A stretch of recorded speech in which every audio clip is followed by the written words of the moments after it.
बोलो भगवान भोलेनाथ की जय। तो भक्तों, आज हम पंचम युद्ध खंड के 15वें अध्याय से प्रारंभ करेंगे। सनत कुमार जी बोले, एक समय जब समुद्र का पुत्र जलंधर अपनी स्त्री वृंदा सहित असुरों से सम्मानित हो सभा में बैठा तो परम कांतिमान शुक्र जी वहां आ पहुंचे, जिसके तेज से सब दिशाएं प्रकाशित हो रही थी। तब गुरु जी को आया देख असुरों सहित सागर पुत्र ने उठकर बड़े आदर से उन्हें प्रणाम किया और तेजस्वी भार्गव ने उन सबको आशीर्वाद दिया।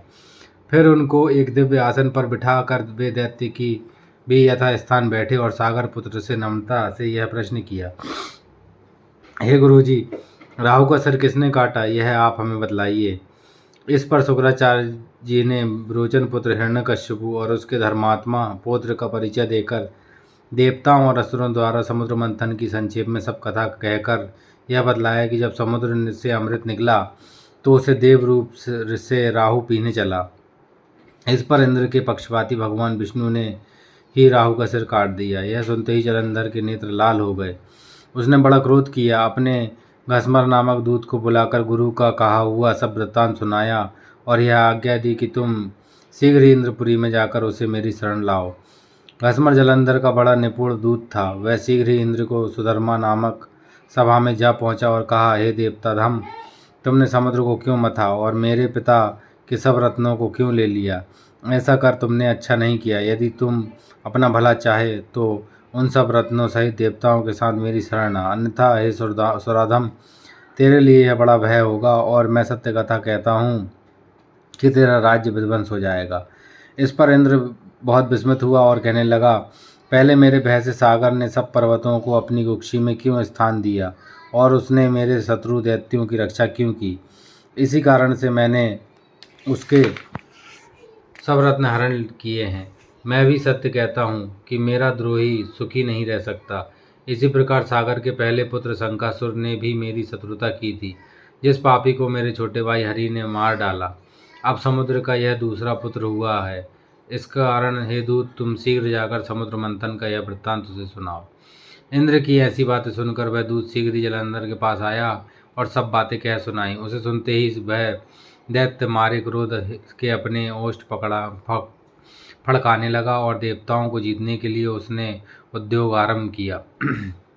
फिर तो सब दिशाओं और पाताल से करोड़ों करोड़ों दैत्य आने लगे। शुंभ निशुंभ आदि करोड़ों सेनापतियों के साथ जलंधर युद्ध करने लगा। शीघ्र ही इंद्र के नंदवन में उसने अपनी सेना उतार दी। वीरों की शंख ध्वनि और घोर गर्जन से इंद्रपुरी गूंज उठी। अमरावती छोड़ देवता उससे युद्ध करने चले। भयानक मारकाट हुई। दोनों पक्षों के आचार्य अपने अपने दल के मृतकों को जलाने लगे। असुरों के गुरु आचार्य शुक्र अपनी मृत संजीवनी विद्या से और देवगुरु बृहस्पति द्रोणगिरी से औषधि लाकर जलाते रहे। इस पर जलंधर ने अपने गुरु शुक्राचार्य से क्रुद्ध होकर कहा कि मेरे हाथ से मरे हुए देवता जी कैसे जाते हैं? जलाने वाली विद्या तो एक आप ही के पास है, फिर यह क्या बात है? इस पर शुक्र जी ने देवगुरु द्वारा द्रोण गुरु से औषधि लाकर देवताओं को जलाने की बात कह दी। यह सुन जलंधर और भी क्रुद्ध हो गया। शुक्र जी ने कहा, क्रुद्ध क्या होते हो? यदि शक्ति हो तो द्रोणगिरी को उखाड़ कर समुद्र में फेंक दो, तब मेरे कथन की सत्यता प्रमाणित हो जाएगी। इस पर क्रुद्ध जलंधर शीघ्र ही द्रोण पर्वत के पास जा पहुंचा और एक परम वेग द्वारा अपनी भुजाओं से पकड़कर द्रोण को उठा समुद्र में फेंक दिया। भगवान शंकर का तेज, इसमें जलंधर की कोई विचित्रता नहीं। पश्चात वह सागर पुत्र युद्धाकर्ण में आ बड़े वेग से देवताओं का संहार करने लगा। जब बृहस्पति जी औषधि लेने गए तो द्रोणाचल को उखाड़ हुआ शून्य पाया। वह भी तो देवताओं के पास आया और कहा, युद्ध बंद कर दो, जलंधर को अब नहीं जीत सकोगे। पहले इंद्र ने तो शिव जी का अपमान किया था, यह उसी का फल है। यह सुन देवता युद्ध में जय की आशा त्याग अत्यंत ही व्याकुल हो इधर उधर भाग गए। सिंधु सुत निर्भय हो अमरावती में घुस गया। इंद्रादिक सब देवताओं ने गुफाओं में शरण ली। जलंधर अपने शुंभादिक वीर दैत्यों द्वारा भागे हुए इंद्रादिक की खोज कराने लग गया और स्वयं भी मेरु आदि में उन्हें खोजने लगा। 16वां अध्याय। सनत कुमार जी बोले, तब जलंधर को अपनी खोज में आते देख इंद्रादि देवता वहां से भी भय कंपित होकर भाग चले। भागते भागते वे वैकुंठ में विष्णु जी के पास पहुंचे। देवताओं ने अपनी रक्षा के लिए उनकी बड़ी स्तुति की। देवताओं की उस दीन वाणी को सुनकर करुणा सागर ने मेघ के समान गंभीर वाणी से उनसे कहा कि देवताओं, तुम भय को त्याग दो, मैं युद्ध में शीघ्र ही जलंधर को देखूंगा। ऐसे कहते ही भगवान गरुड़ पर जा बैठे। तब देवता सहित उनने युद्ध क्षेत्र की ओर प्रयाण करते देख समुद्र तनया लक्ष्मी ने नेत्रों में जल भर आया और उन्होंने कहा, हे नाथ, यदि मैं सर्वदा आपकी प्रिया और भक्ता हूँ तो मेरा भाई आप द्वारा युद्ध में कैसे मारा जाना चाहिए। इस पर विष्णु जी ने कहा, अच्छा है, यदि तुम्हारी ऐसी ही प्रीति है तो मैं उसे अपने हाथों नहीं मारूंगा, परंतु युद्ध में जाऊंगा ही, क्योंकि देवताओं ने मेरी बड़ी स्तुति की है। ऐसा कह शंख चक्र गदा पद्मधारी भगवान विष्णु गरुड़ पर चढ़े हुए शीघ्र ही युद्ध में उस स्थान में जा पहुंचे जहां जलंधर विद्यमान था। विष्णु जी के तेज से दर्पित देवता सिंहनाद करने लगे। फिर तो अरुण के अनुज गरुड़ के पंखों की प्रबल वायु से पीड़ित हो दैत्य इस प्रकार घूमने लगे जैसे आंधी से बादल आकाश में घूमते हैं। तब अपने वीर दैत्यों को उस आंधी से पीड़ित होते देख जलंधर ने क्रूर हो विष्णु जी को उद्धत वचन कहकर उन पर कठोर आक्रमण कर दिया।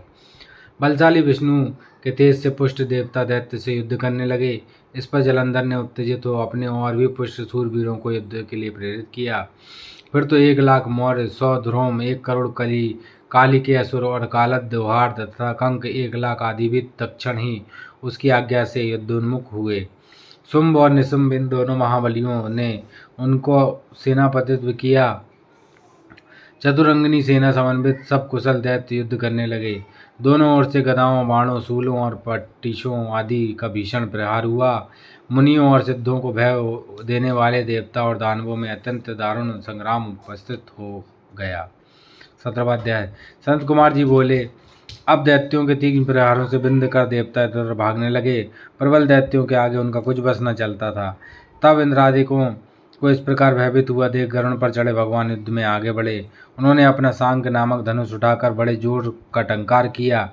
त्रिलोकी शब्दित हो गई। पलमात्र में भगवान ने हजारों दैत्यों का सिर काट गिराया। गरुड़ के पंखों से अलग ही दैत्य बादलों के समान मंडरा रहे थे। यह देख जलंधर के क्रोध की सीमा न रही। वह अपने होंठ फड़फड़ा भगवान से युद्ध करने आया। उसके महान हाथ से कान फटे जाते थे। जलंधर के उस महाभयंकर शब्द से सारा जगत कांपने लगा। फिर तो विष्णु और जलंधर का महासंग्राम हुआ। बाणों से आकाश भर गया। लोग आश्चर्य करने लगे। विष्णु ने अपने बाणों के वेग से उस दैत्य की ध्वजा, छत्र और धनुष बाण काट डाले तथा एक बाण से उसकी छाती में प्रहार किया।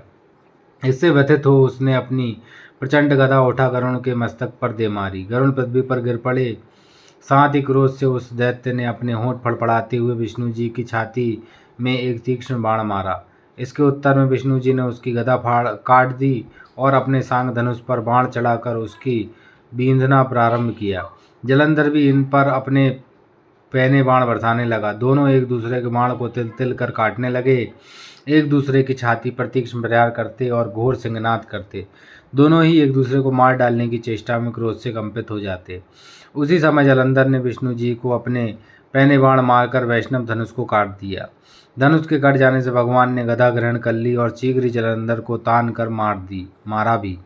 परंतु उस अग्निवत अमोघ गदा की मार से भी वह दैत्य कुछ भी चलायमान न हुआ और मदोन्मत्त हाथी के समान उसे फूल की माला के समान जाना।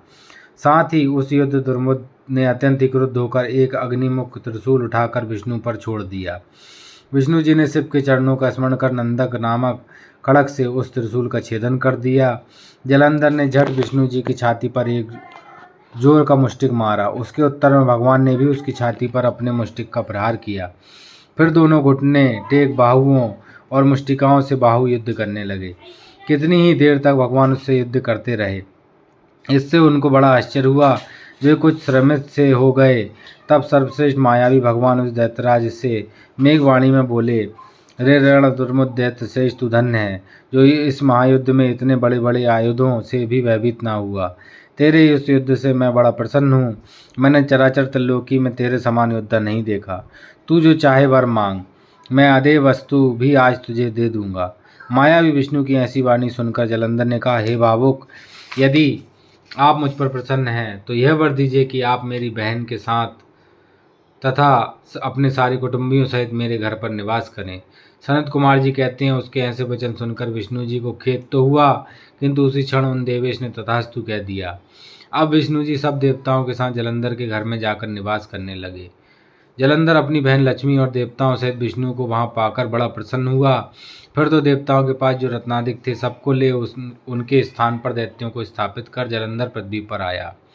निशंभ को पाताल में स्थापित कर दिया और देव दानव यक्ष गंधर्व सिद्ध सर्प राक्षस मनुष्य आदि सबको अपना वशवर्ती बना त्रिभुवन पर शासन करने लगा। उसने धर्मानुसार सुपुत्रों के समान प्रजा का पालन किया। उसके धर्मराज में कोई व्याधित नहीं था, किसी को दुख ना था और ना कोई कृष्ण ना कोई दीन दिखाई पड़ा।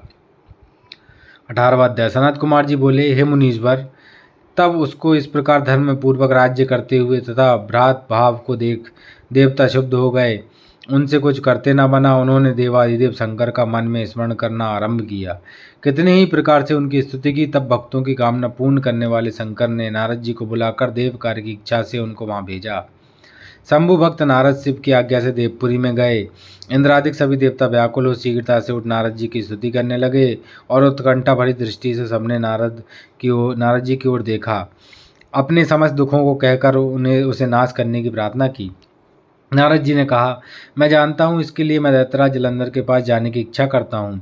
ऐसा कहते हुए नारद जी देवताओं को आश्वासित कर जलंधर की सभा में आए। जलंधर ने नारद जी के चरणों की पूजा कर हंसते हुए कहा, हे ब्राह्मण, कहिए आप कहाँ से आ रहे हैं और कहाँ कहाँ पर आपने क्या क्या देखा है, यहाँ कैसे आए, मेरे योग्य जो सेवा हो उसकी आज्ञा दीजिए। जलंधर के इस प्रकार के वचन सुनकर नारद जी प्रसन्न होकर बोले, हे दानवराज महाबुद्धिमान जलंधर, तुम धन्य हो, क्योंकि इस समय सब लोगों के रत्नों के भोक्ता एक तुम ही हो। हे दैत्यश्रेष्ठ, अब आप मेरे आगमन का कारण सुनिए, जिसलिए मैं यहाँ आया हूँ। हे दैत्यराज, मैं स्वेच्छाएं कैलाश पर्वत पर गया था, जहाँ 10,000 योजनों में कल्पवृक्ष का वन है। वहाँ मैंने सैकड़ों कामधेनुओं को विचरते हुए देखा तथा यह भी देखा कि वह चिंतामणि से प्रकाशित परम दिव्य अद्भुत और सब स्वर्णमय है। मैंने वहाँ पार्वती के साथ ऐसे शंकर जी को भी देखा, जो सर्वांग सुंदर गौरवर्ण नेत्र और मस्तक पर चंद्रमा धारण किए हुए हैं। यह देखकर मुझे बड़ा आश्चर्य हुआ कि इनके समान समृद्धशाली त्रिलोकी में और कोई है या नहीं। हे दैत्येंद्र, उसी समय मुझे तुम्हारी भी स्मृति का स्मरण हो आया और उसे देखने की इच्छा से ही मैं तुम्हारे पास चला आया। यह सुनकर जलंधर को बड़ा हर्ष हुआ। उसने नारद जी को अपनी सब समृद्धि दिखला दी। उसे देख देवताओं का कार्य साधन करने के इच्छुक से प्रेरित नारद ने जलंधर की बड़ी प्रशंसा की और कहा कि निश्चय ही तुम त्रिलोकपति होने के योग्य थे। तुम्हारे लिए ऐसा कोई विचित्र बात नहीं है। मैं देखता हूँ तो अब तुम्हारे पास जो तो सब कुछ है और किसी बात की कमी नहीं। ऐरावत तुम्हारे पास है, उच्च श्रवा घोड़ा तुम्हारे पास है, कल्पवृक्ष और कुबेर की निधि तुम्हारे पास घर है, मणि और रत्नों के भी ढेर तुम्हारे यहाँ लगे हुए हैं। ब्रह्मा जी का हंस युक्त विमान तुम ले आए हो और भूलोक पाताल और पृथ्वी पर जितने भी रत्नादि हैं सब तुम्हारे ही तो हैं। मैं तुम्हारे इस प्रकार के सब रत्नादि ऐश्वर्यों को देखकर बड़ा प्रसन्न हूँ, परंतु तुम्हारे पास कोई स्त्री रत्न नहीं है। उसके बिना तुम्हारा यह सब फीका है। तुम किसी स्त्री रत्न को ग्रहण करो। सनत कुमार जी कहते हैं कि नारद जी के इस प्रकार के वचन सुनकर दैत्यराज काम से व्याकुल हो गया। उसने नारद जी को प्रणाम कर पूछा कि ऐसी स्त्री कहाँ मिलेगी जो सब रत्नों में श्रेष्ठ हो। यदि ऐसा हो जाए रत्न कहीं मिले तो आपकी आज्ञा से मैं उसे अवश्य लाऊंगा। नारद जी ने कहा, ऐसा रत्न तो कैलाश पर्वत में योगी शंकर के ही पास है। उनकी सर्वांग सुंदरी पत्नी देवी पार्वती बहुत ही मनोहर है। उनके समान सुंदरी में किसी को नहीं देखता। मेरे विचार से ऐसा जाया रत्न तो शिव के ही पास है। उनसे बढ़कर समृद्धिमान कोई नहीं है। उनके उस रत्न की उपमा तीनों लोकों में कहीं नहीं है। तभी तो परम भक्त आत्मा राम शंकर भी उनके वश में हो गए। देवर्षि उस दैत्य से ऐसा कहकर देवकार करने की इच्छा से आकाश मार्ग से चले गए। 19वां अध्याय। व्यास जी बोले, हे सर्वज्ञ सनत कुमार जी, जब नारद जी गोलोक को चले गए तब दैत्यराज ने क्या किया वह सब विस्तार पूर्वक मुझे सुनाई। संत कुमार जी बोले, उनके चले जाने पर जलंधर काम ज्वर से पीड़ित होने लगा। उसकी बुद्धि नष्ट हो गई। उसने अपने सही के नामक दूत को बुलाकर कैलाश पर जाने की आज्ञा दी और कहा कि वहाँ एक जटाधारी शंभु नामक योगी रहता है। उससे मेरा पराक्रम और सब ऐश्वर्य कहकर उसकी सर्वांग सुंदरी भार्या को मेरे लिए मांग लाओ। तब ऐसे वचनों को सुनकर वह दूत शिव के स्थान में पहुंचा, परंतु नंदी ने उन्हें भीतर सभा में जाने से रोक दिया। किंतु वह अपनी उग्रता से शिव की सभा में चला ही गया और शिव के आगे बैठकर उनकी आज्ञा ले वह सब संदेश कह सुनाया जो दैत्यराज ने कहा था। फिर तो उस राहु नामक दूत के ऐसा कहते ही भगवान शूल पाणी के आगे पृथ्वी से फोड़कर एक भयंकर शब्द वाला पुरुष प्रकट हो गया, जिसका सिंह के समान मुख था और जो मानो दूसरा नृसिंह ही था। वह दौड़कर राहु को खाने चला। राहु बड़े जोर से भागा, परंतु उस पुरुष ने उसे पकड़ लिया। उसने शिव जी की शरण ले अपनी रक्षा मांगी। शिव जी ने उस पुरुष से उसे छोड़ देने को कहा, परंतु उसने कहा, मुझे बड़ी जोर की भूख लगी है, मैं क्या खाऊंगा। महेश्वर ने कहा, यदि तुम भूख के विशेष बाधा देती है तो शीघ्र ही अपने ही हाथों और पैरों का मांस भक्षण कर ले। शिव जी की आज्ञा से वह पुरुष शीघ्र ही अपने हाथों पैरों का मांस भक्षण कर गया। अब केवल उसके सिर मात्र शेष रह गया। तब उसका ऐसा कृत्य देख शिव जी ने प्रसन्न हो उसे अपना आज्ञा पालक जान अपना परम प्रिय गण बना लिया और कहा कि मेरी पूजा के समान अब तेरी भी सदैव पूजा होती रहेगी, और जो तेरी पूजा ना करेंगे वे मेरे प्रिय ना होंगे। शिव जी से ऐसा वर पाकर उस पुरुष को बड़ी प्रसन्नता हुई। उसी दिन वह शिव जी के द्वार पर स्वकीर्ति मुख नामक गण होकर स्थित रहने लगा। 20वां अध्याय। व्यास जी बोले, हे सर्वज्ञ सनत कुमार जी, यह तो आपने परम पावन महाप्रभु शंकर जी की बड़ी अद्भुत कथा सुनाई। कृपा कर यह कहिए कि उस समय राहु उस पुरुष से छूटकर कहाँ गया। सूत जी कहते हैं, जब अमित तेजस्वी व्यास जी ने उन महामुनि से ऐसे पूछा तो सनत कुमार जी ने कहा कि उससे छूटने पर वह बर्बर नाम से विख्यात हो गया और मानो अपना नया जन्म पाकर उसने अपने को धन्य माना तथा वह धीरे धीरे जलंधर के पास गया। वहां जाकर उसने शंकर जी की सब चेष्टा कही। उसे सुन दैत्यराज को बड़ा क्रोध आया और उसने सब दैत्यों की सेना सजाने की आज्ञा दी।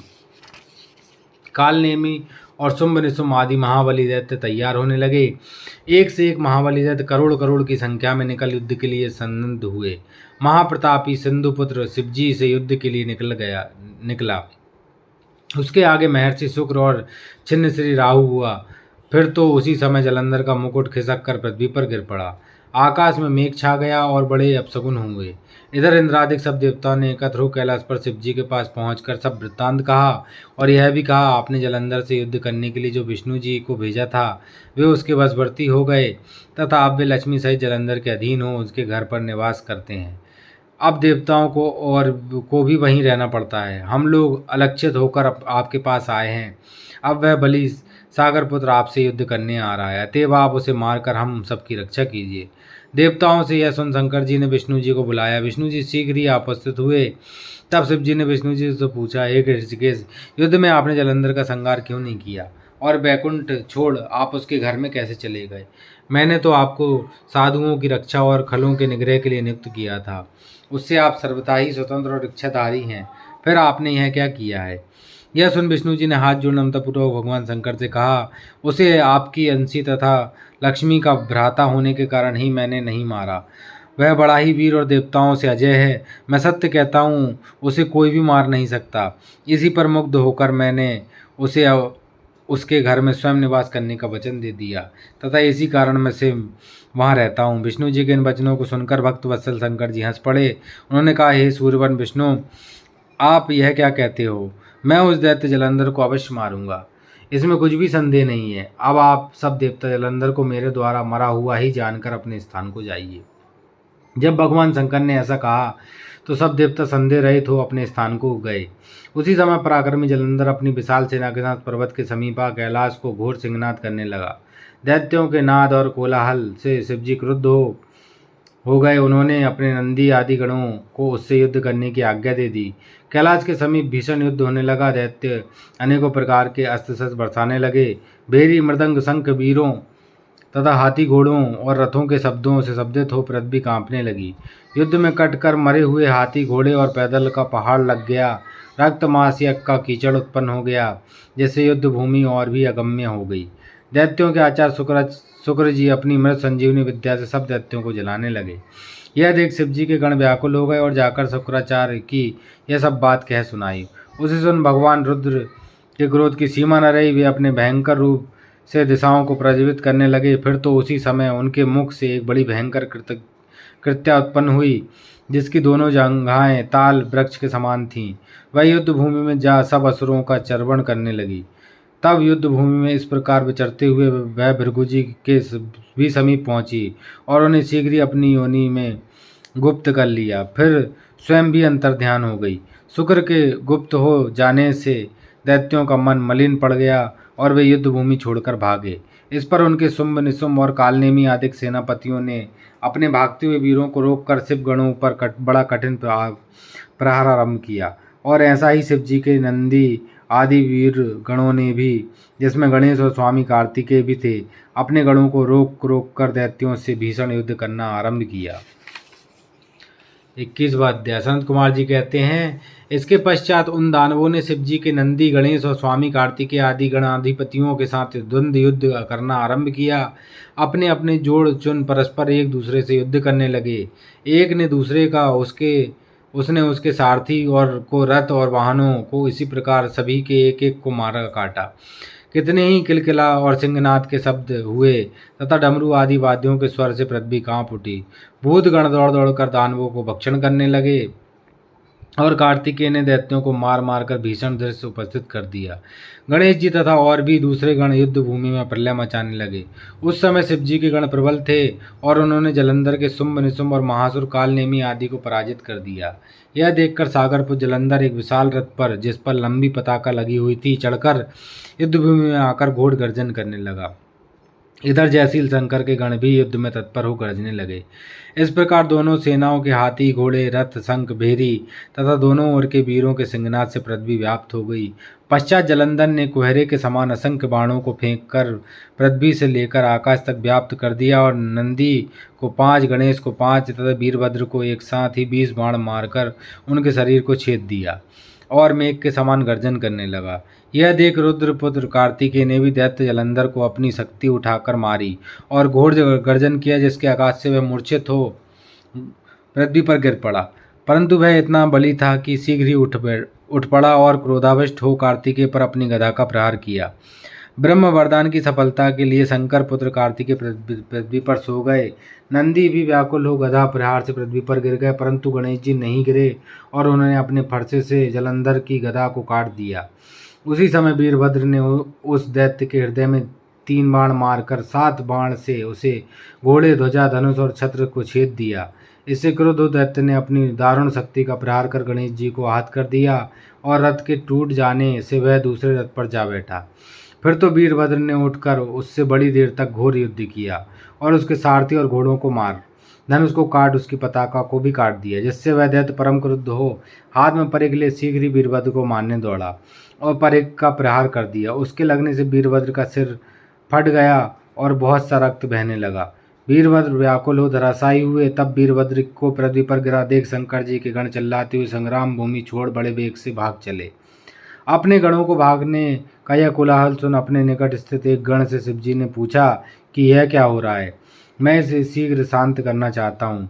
इतने ही में भागे हुए गण शीघ्र ही शिवजी के पास आ गए और व्याकुलता से युद्ध का सब समाचार कह सुनाया। लीलाधारी भगवान ने उन्हें अभय दे सबका संतोष वर्धन किया। 22वां शंकर जी, सनत कुमार जी बोले, अब रौद्र रूप महाप्रभु शंकर उन वीर गणों के साथ बैल पर चढ़कर हंसते हुए युद्ध भूमि में आए। उनको आया देख उनके पराजित गण फिर लौटे और सिंहनाद करते हुए अपने आयुधों से दैत्यों पर प्रहार करने लगे। भीषण रूपधारी रुद्र को देख दैत्य भागने लगे। तब युद्ध में अपने दैत्यों को प्राणमुख होते देख जलंधर हजारों बाण छोड़ता हुआ शंकर जी की ओर दौड़ा। उसके शुंभ, निशुंभ आदि वीर भी क्रोध से अपने होठों को काटते हुए शंकर जी की ओर दौड़े। शंकर गण इनके अंगों को छेदने लगे।